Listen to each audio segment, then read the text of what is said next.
सत्संग से सोधी आवे, नहीं जीव 84 में जावे। सत्संग से सोधी आवे, नहीं जीव 84 में जावे। अब मेटो द्वेष और राग, हो राग या उम्र बतेरी जाली। अब मेटो द्वेष और राग, हो राग या उम्र बतेरी जाली। तो पवित्र हिंदू धर्म का जो प्रचार कहाँ से प्रारंभ हुआ? आदरणीय आदि शंकराचार्य जी से हुआ। ये आदि शंकराचार्य कौन थे? उन्हीं की जीवनी में लिखा है कि ये भगवान शंकर ही स्वयं अवतार धारक आए थे और माता के गर्भ से जन्म लिया। 8 वर्ष की आयु में ये दीक्षित हो गए थे, संस्कृत बचपन से ही पढ़ने लग गए थे और 32 वर्ष की उम्र में इनकी मृत्यु हो गई थी रोग के कारण। इतना तो पुण्यात्माओं मानना पड़ेगा, इनका योगदान है इन महापुरुषों का, कि शंकराचार्य जी का जन्म उसमें होना एक वरदान सिद्ध हो गया हमारे लिए,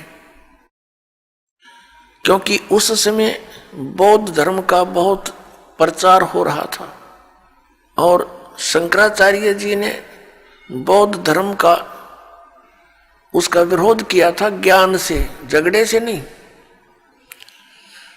ज्ञान से विरोध किया था। और उसका परिणाम ये निकला कि आज तक भक्ति जीवित रही।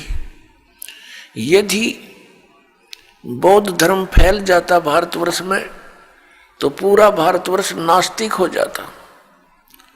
बौद्ध धर्म फैला चीन में, पूरा चीन नास्तिक हो गया। इसी प्रकार पुण्यात्मा, यदि उस समय ये पुण्यात्मा आदि शंकराचार्य जी नहीं आते तो आज हम राम का नाम भी नहीं लेते। लेकिन बात वही रही कि आसमान से गिरे और खजूर में अटके, फिर लाभ क्या हुआ? शंकराचार्य जी ने हमें क्या ज्ञान दिया कि जीव ही ब्रह्म है।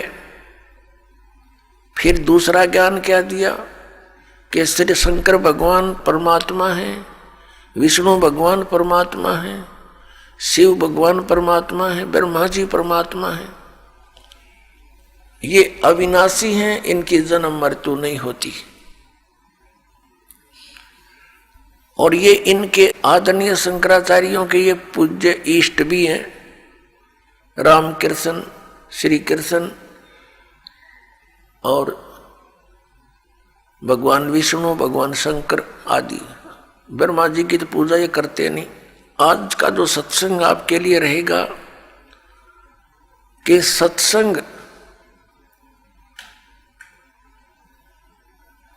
21 ब्रह्मांड में नहीं है और सदग्रंथों का ज्ञान इस दास के अतिरिक्त या परमात्मा के अतिरिक्त या उन महापुरुषों के अतिरिक्त जो परमात्मा से परिचित हुए, साक्षात्कार किया उनका, वो चंद महात्मा है।